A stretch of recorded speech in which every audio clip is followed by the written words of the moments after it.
Alright, so today we're going to be working on a seedling heating mat arrangement. And what we have is I went over to GrowGeneration, and here's what we've got. We got the seed starting kit. The heating mat itself cost $23.99. The dome plastic thing that went over it was $5.61. The 50 square plug flat that goes inside of that was $1.69. And the drop tray with the 10 by 20 no holes were $1.79.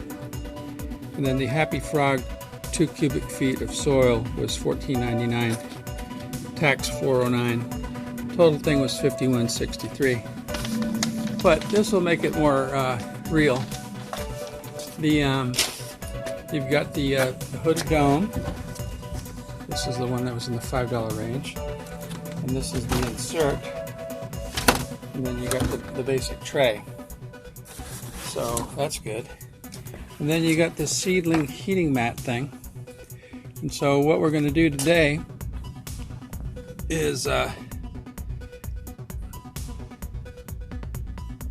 going to put this in the seedling area.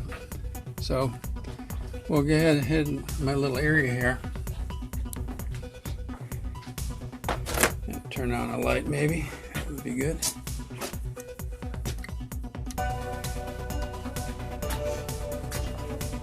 Alright. So this is the one, this is another Jumpstart product. And if you notice, that's a Jumpstart product too. But for $23, you get something that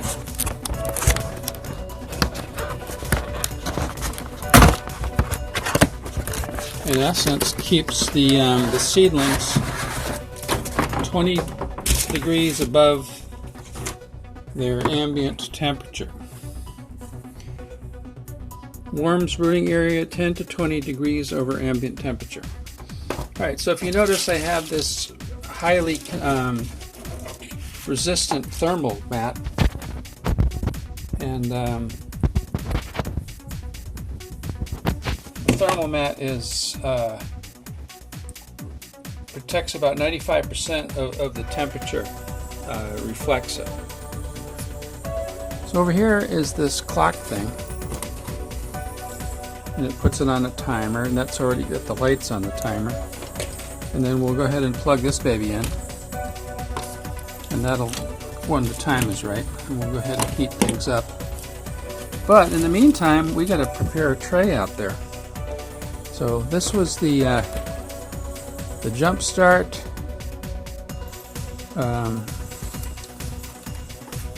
seedling heating mat. Very inexpensive. And like I mentioned, I picked it up at GrowGeneration. I did go by my local Ace Hardware store, but they didn't have it. They had wiped out all of their grow area.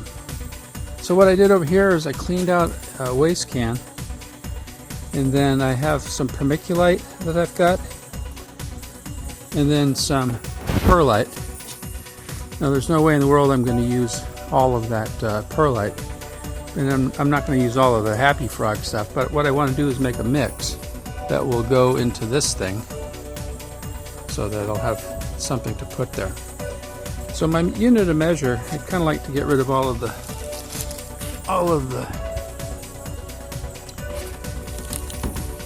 Vermiculite. So what I'm going to do is I'm going to mix this Vermiculite, and this will be just my standard unit, and we'll see if it fills this thing up. Okay.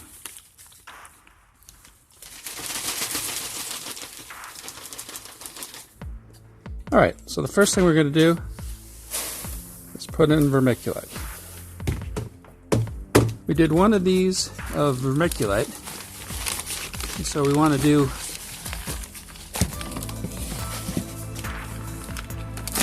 one full of these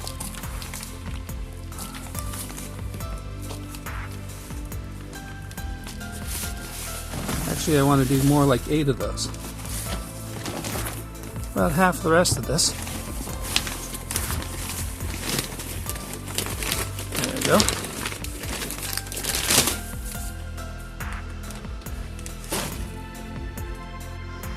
And let's do some perlite. Now you can see that there's some perlite already in there. So I was going to do like a 4-to-1 ratio, but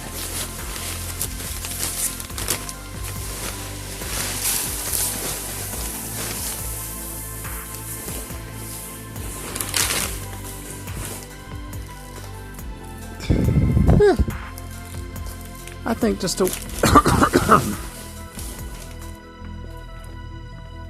good time to have a mask.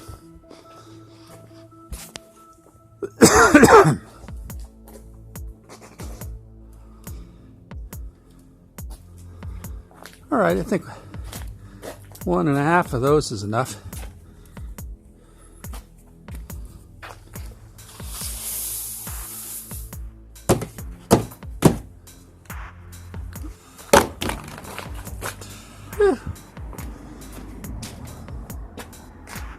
All right, I'm going to go turn on the hose and get that mixture wetted up.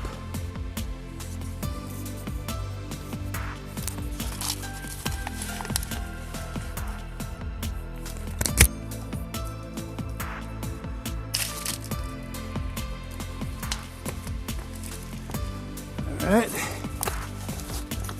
The cup's kind of falling apart, but I think that's just about enough. So then go ahead and fill in these things. You saw the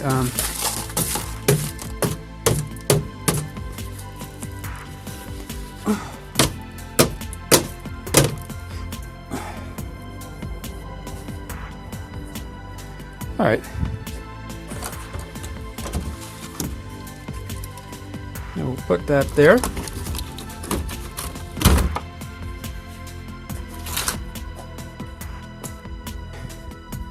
So the next step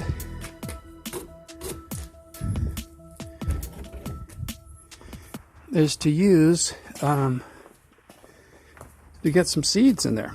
So these I cleaned in hydrogen peroxide, about a 10-to-1 ratio of water till. And so what I'm going to do is just take these and one by one pop them in the middle.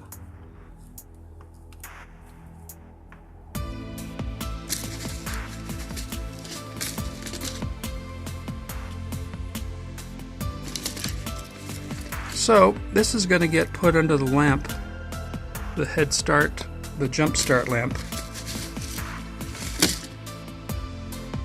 And this was the variety that I picked up over at Sprouts, that I just bought 2 of them, very ugly looking things. But the fruit was real tasty, and I saved a lot of seeds from it. Clearly well over 100, since there's 50 seed spots here. Alright, so these other ones I'll save. So basically what we're going to do is just go ahead and poke down.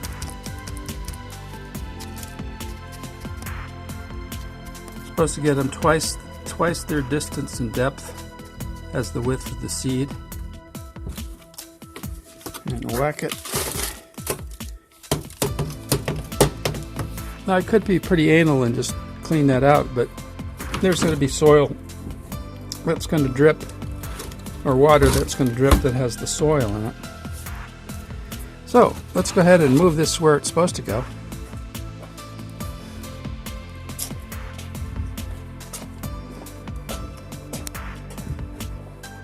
Alright,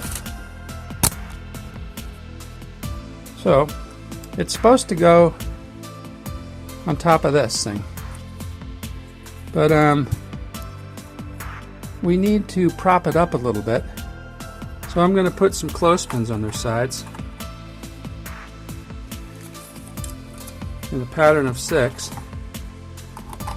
laying them on their flat side. You could use just about anything. The basic idea is that I don't want to have the soil right on the mat. So that should about do that.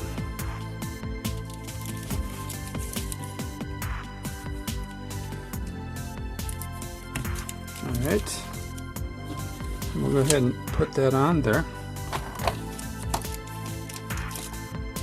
And we'll go ahead and put that on there. And I'll close the humidity holes just enough so that gnats can't get in there.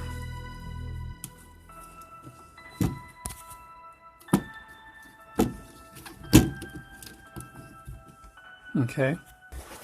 So let's go ahead and test the timer.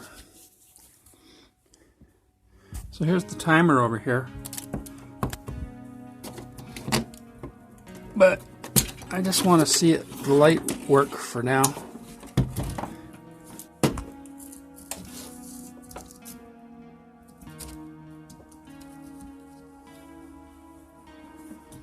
Alright, what do you think? Right over the center. And then the next thing to do is to get the timer going. But for now, we've accomplished our mission. We have all of the passion fruit, 49 passion fruit, because remember that middle one is water. And I'll come out and mist it every few days. But right now there's plenty of moisture in there to wake up those seeds. So I'm pretty happy with that. And so that's the story. And we got a nice little area in my workshop to grow seeds. And once again, this whole arrangement here was like about $60. So we haven't turned on the heater yet. Thank you for reminding me. Okay, so if the heater's working as it should,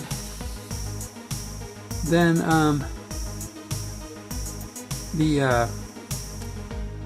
it'll warm up that pad. It'll reflect off this material here. It's got a little bit of a buffer with air with the clothespins, and then it will warm up the seedlings, and it's going to be 20 degrees warmer than the room.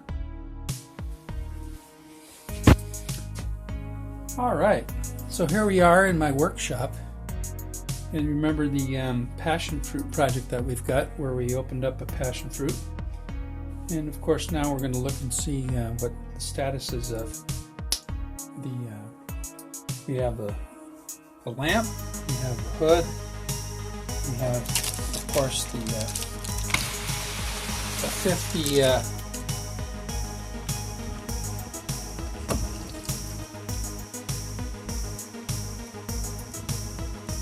lots of moisture collecting. Right now I don't have the tops open. I just figured that if I open it up a couple times a day, that it will leave enough carbon dioxide in there for now. So I am wondering what could potentially be a seed coming up there. Okay. Well, I'm going to go ahead and squirt the rest of these and then button it up and put it back underneath the light. And then now, so far, I have been putting these on 24/7 light. But I think today I'm going to switch them over to 16/8. It'll start in the morning at 7, run all the way to 11, and then stop. And then from 11 and 7 in the morning will be darkness. Because this room here, we get quite a bit of light. Well, some light at least. That comes in during the day, so I might as well have daytime do daytime. Alright, so this is what it is. It's about 2.5 weeks since I planted these. The majority of these that are coming up are right in the dead center of the tray. And we'll show you what's happening the next time.